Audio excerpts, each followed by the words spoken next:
سلام و درود خدمت شما دوستان نازنین. امید که حال دلتون بهتر از دیروز باشه. خیلی خوش اومدید به کانال آشپزی خودتون. رویا هستم. ویدیو امروزمون طرز تهیه مربای نارنگی هستش، اونم با پوست.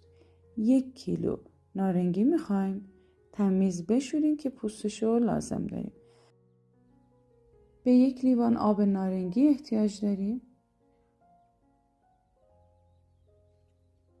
داخل یه قابلمه مناسب آب بریزین، اجازه بدین آب بجوشه. بعد نارنگی ها رو داخل آب بذارین. 10 دقیقه داخل این آب جوش بمونه. 10 دقیقه که جوشید خارجش میکنید تا تلخیش از بین بره. ما 3 مرحله این کار رو انجام میدیم.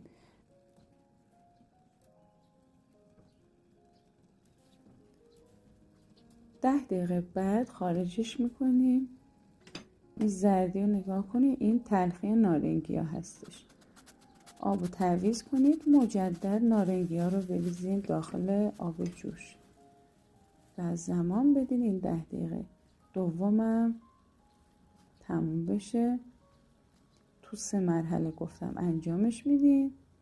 حتما 10 دقیقه باشه، کمتر نباشه. اگه کمتر باشه اون تلخیش میمونه.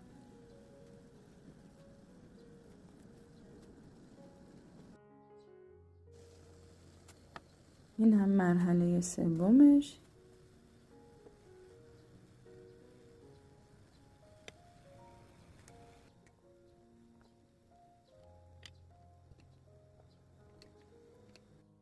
مرحله سوم که تموم شد، در مرحله چهارم داخل آب سرد میذاریم حدود 10 دقیقه. بعد 10 دقیقه خارجش میکنیم و نارنگی ها رو از وسط نصفش میکنیم. از کانال های آموزش بافتنی و قلاب بافی آسان منم دیدن کنید. عضویت در هر دو کانالم رایگانه. و اما اگه ویدیو رو دوست داشتین ممنون میشم که لایکش کنید. نظری، انتقادی، پیشنهادی هم داشتین توی بخش نظرات برام کامنت کنید. شکر 1 کیلو، آب نارنگی 1 لیوان. من دوست ندارم مربام خیلی آبکی باشه، خیلی شهد داشته باشه. 1 لیوان. ولی اگه میخواین شهدش زیاد باشه 1.5 کیلو شکر با 2 لیوان آب نارنگی. اجازه میدیم به جوش شکر حل که شد، یه ریز جوش که زد، نارنگی ها رو میچینیم داخل قابلمه. حرارت هم ملایم باشه.